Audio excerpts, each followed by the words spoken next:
Hi friends, welcome to my channel Shadruchulu by Kiran. మనం 2024 శ్రావణ మాసం August 5వ తారీఖు నుంచి ప్రారంభమవుతుందని చెప్పుకున్నాం కదా. ఈసారి శ్రావణ మాసం సోమవారం మొదలవటంతో మొదలైన రెండో రోజే మంగళగౌరి వ్రతం జరుపుకుంటారు. అసలు ఈ మంగళగౌరి వ్రతం యొక్క ప్రాముఖ్యత, అలాగే ఎప్పుడు చేయాలి, ఈ వ్రతం వల్ల కలిగే ప్రయోజనాలు, అలాగే మంగళగౌరి దేవి యొక్క కథను మనం ఈ వీడియోలో తెలుసుకుందాము. మంగళగౌరి వ్రతం పార్వతీదేవికి అంకితం చేయబడింది. మంగళగౌరి పూజ శ్రావణ మంగళ గౌరి పూజ అనేది కూడా అంటారు. ఈ పూజ వివాహిత స్త్రీలు ఆచరించే ముఖ్యమైన వ్రతం. సంతోషకరమైన వైవాహిక జీవితం మరియు భర్త యొక్క దీర్ఘ జీవితం కోసం దీనిని నిర్వహిస్తారు. కుంకుమ కోసం కనీసం 5 స్త్రీలను పిలవాలి మరియు తాంబూలం కూడా సమర్పించాలి. ఈ మంగళగౌరి వ్రతం ఎప్పుడు చేయాలి అనే విషయానికి వస్తే, శ్రావణ మాసంలో వచ్చే మంగళవారాలలో ఆచరిస్తారు. కొత్తగా పెళ్ళైన స్త్రీలు మంగళగౌరి పూజను దాదాపు 5 సంవత్సరాల పాటు నిర్వహించాలి. ఈ మంగళగౌరి వ్రతం వల్ల ప్రయోజనాలు ఏమిటి అంటే, భక్తి శ్రద్ధలతో ఆచరించడం వల్ల స్త్రీకి మంచి మరియు చెడు సమయాల్లో కలిసి ఉండే మంచి భర్త లభిస్తాడు. ఈ పూజను ఎంతో భక్తి శ్రద్ధలతో చేయటం వల్ల మనిషికి ఆరోగ్యం, ఐశ్వర్యం లభిస్తాయి. మంగళగౌరి వ్రత కథ. అనగనగా బ్రాహ్మణ దంపతులు పెళ్ళై చాలా కాలమైన సంతతి కలగని కారణంగా ఈశ్వరుడి గురించి తపస్సు చేశారు. పరమేశ్వరుడు ప్రత్యక్షమై అల్పాయుష్కుడైన కొడుకు కావాలా, 5వ తనం లేని కూతురు కావాలా అని అడిగాడు. అల్పాయుష్కుడైనప్పటికీ కొడుకునే ఇమ్మని ప్రార్థించారు వారు. తదాస్తు అని వరమిచ్చి శివుడు తరలిపోయాడు. శివుడిచ్చిన వరప్రభావం వలన అచిరకాలంలోనే ఆ బ్రాహ్మణ ఇల్లాలు గర్భం ధరించి సకాలానికి చక్కటి మగబిడ్డను ప్రసవించింది. తక్షణమే యమభటులు వచ్చి ఆ బిడ్డను తమతో తీసుకుపోయారు. బాలింతరాలైన బ్రాహ్మణ స్త్రీ బోరున విలపించింది.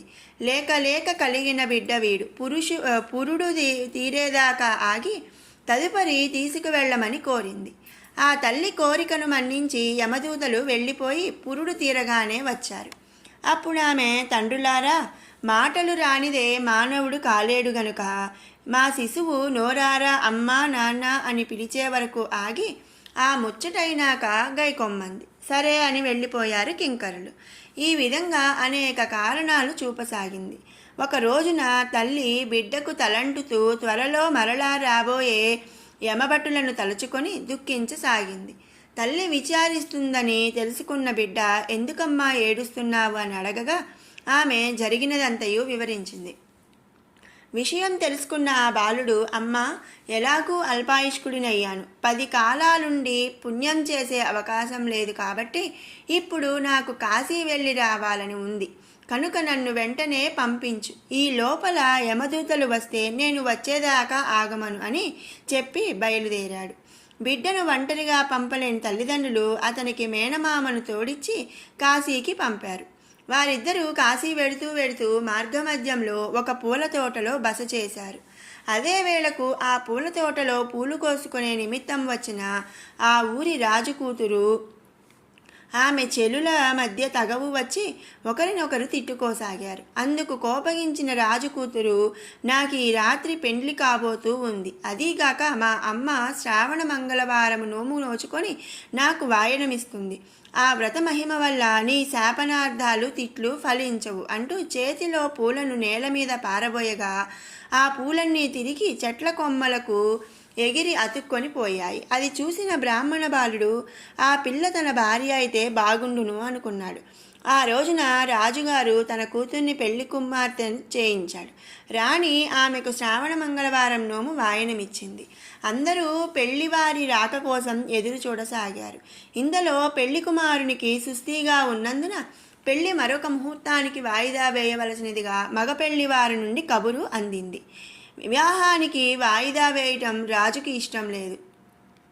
తాను నిశ్చయించిన ముహూర్తానికి వివాహం చేయకపోవటం పరువు తక్కువగా భావించి పొరుగురికి చెందిన వారికి ఇక్కడ విషయం తెలియదనే తలంపుతో మేనమామ మేనల్లులను ఒప్పించి ఆ మేనల్లుడికి తన కూతురునిచ్చి పెళ్లి జరిపించాడు.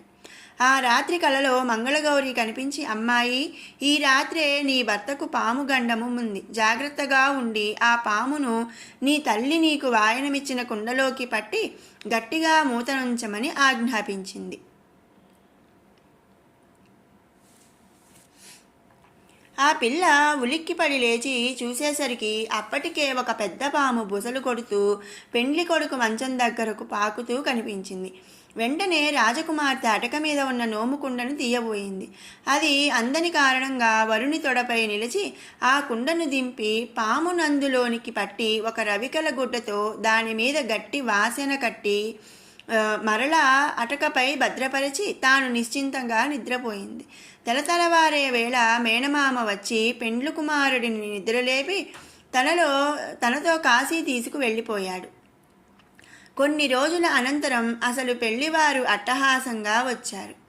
రాజు సంతోషంగా తిరిగి పెళ్లి ఏర్పాట్లు చేయబోగా రాకుమార్తె మాత్రం ఆ వివాహానికి ఇష్టపడలేదు. మొదటి ముహూర్తాన తాళిగట్టిన వాడే తన భర్త అని ప్రకటించింది. ఎవరెంత చెప్పినా మారు మనువుకు అంగీకరించలేదు. అసలు ఆ కాశీకి పోయిన వాడే నీ భర్త అనేందుకు నిదర్శనం చూపించు అని పెద్దలు అడిగారు. అందుకు ఆ చిన్నది, తండ్రి, నువ్వు 1 సంవత్సరం అన్నదానం చేయి, నేను ఆ సంవత్సరం అంతా తాంబూలదానం చేస్తాను, అనంతరం నీకు నిదర్శనం చూపిస్తాను అంది. అందుకు రాజు అంగీకరించాడు.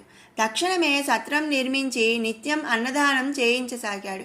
ఆ భక్తులందరికీ రాకుమార్తె తాంబూలదానం ఇయ్యసాగింది. ఇంకొన్నాళ్లలో సంవత్సరం పూర్తవుతుందనగా కాశీకి వెళ్లిన మేనమామ మేనల్లుళ్ళు స్వగ్రామానికి తిరిగి వెడుతూ మధ్య మార్గంలోని పూర్వపు పూల తోటలోనే బస చేసి అక్కడి సత్రంలో భోజనాలు చేశారు. అనంతరం రాకుమార్తె వద్ద తాంబూలదానం పరిగ్రహిస్తుండగా ఆమె ఆ బ్రాహ్మణ యువకుడిని గుర్తుపట్టి అతని చేతిని పట్టుకొని, ఇతడే నా పెనిమిటి అని ఎలుగెత్తి పలికింది. పెద్దలందుకు రుజువు కోరగా పెళ్లినాడు పాత్రలో నుండి తీసి తన వద్ద భద్రపరిచిన ఉంగరాన్ని అతని వేలికి తొడిగింది. అది సరిగ్గా సరిపోయింది. పిమ్మట ఆ రాత్రి కలలో మంగళగౌరి చెప్పిన పాము విషయం చెప్పి అటు తర్వాత పామును దాచి ఉంచిన కుండను తీసి చూపించగా అందులో పాము బంగారు పామై కనిపించింది. అన్ని రుజువులు సరిపోవడం వలన పెద్దలు ఆమె వాదనను అంగీకరించారు. రాజు యథావిధిగా వివాహం చేశాడు. అత్తవారింటికి పంపేటప్పుడు తల్లి ఆమె చేత శ్రావణ మంగళవారపు నోము నోయించి ఆ కాటుకును ఒక భరణిలో భద్రపరిచి ఇచ్చింది. అక్కడి బ్రాహ్మణ దంపతులు బిడ్డ గురించిన వేదనతో ఎడతెగని కన్నీరు కార్చి ఆ కారణంగా అందులో సేవలు చేసేవారు. కానీ క్షేమం అడిగేవారు లేక నిత్య దుఃఖితులై ఉన్నారు. అటువంటి సందర్భంలో పెండ్లి కూతురుతో సహా పెండ్లి కుమారుడు లాంఛనాలతో ఊరిలోనికి వచ్చిన బ్రాహ్మణ యువకుడిని చూసి గ్రామస్తులందరూ విప్రదంపతుల వద్దకు వెళ్ళి, మీ కష్టాలు తీరాయి, మీ కుమారుడు రాజవైభవాలతో మీకు కోడలిని తీసుకువస్తున్నాడు అని చెప్పారు. ఆ మాటతో వారికి ఆనందం కలిగిన నమ్మకం కలగని కారణంగా ప్రజలు తమని పరిహాసిస్తున్నారని మరింత శోకగ్రస్తులయ్యారు. అదే సమయంలో ఆ బ్రాహ్మణ కుమారుడు తన భార్యతో సహా వచ్చి తల్లిదండ్రులకు పాదాభినందనం చేశాడు. జరిగింది తెలుసుకొని వాళ్ళు ఆనందించారు. కానీ కొడుకుని కోడల్ని చూసుకునే అదృష్టం లేనందుకు దిగులు పడగా రాకుమార్తె తనతో తెచ్చిన శ్రావణ మంగళవారపు నోము కాటుకను అత్తమామల కళ్ళకు పూసింది. అదే తడువుగా వాళ్లకు చూపు వచ్చి కొడుకును కోడల్ని చూసుకొని సంబరపడిపోయారు. ఈ మహత్యానికి ఆశ్చర్యపడిన ఇరుగు పొరుగు వారంతా, ఇంత మహిమ కలగడానికి ఏం నోము నోచేవమ్మా అని అడగగా శ్రావణ మంగళవారపు నోము అని చెప్పిందామె. అది మొదల ఊరిలోని మహిళలందరూ ఆ నోము నోచుకొని తరగని సిరులతో చెరగని సౌభాగ్యాలతో చెప్పలేనంత కాలం సుఖ సౌభాగ్యాలు అనుభవిస్తూ జీవించారు. ఇదే కథని పాట రూపంలో పాడుతూ ఆచరించడం కొందరికి సంప్రదాయం. ఆ నోము మంగళగౌరీ వ్రతంగా జరుపుకుంటూ ఉంటారు. శ్రావణ మాసంలో మంగళవారాలు ఈ నోము నోచుకుంటారు. విన్నారు కదా శ్రావణ మంగళ గౌరీ వ్రతం యొక్క కథ. ఇప్పుడు ఆ రోజు చదువుకోవలసిన మంత్రం: సర్వమంగళ మాంగళ్యే శివే సర్వార్థ సాధికే శరణ్యే త్రయంబికే గౌరీ నారాయణీ నమోస్తుతే జయంతి మంగళ కాళీ భద్ర కాళీ కపాలిని దీర్ఘక్షమా శివధాత్రి స్వాహా స్వధా నమోऽस्तु తే. ఓం శ్రీ మంగళగౌరీదేవ్యై నమః.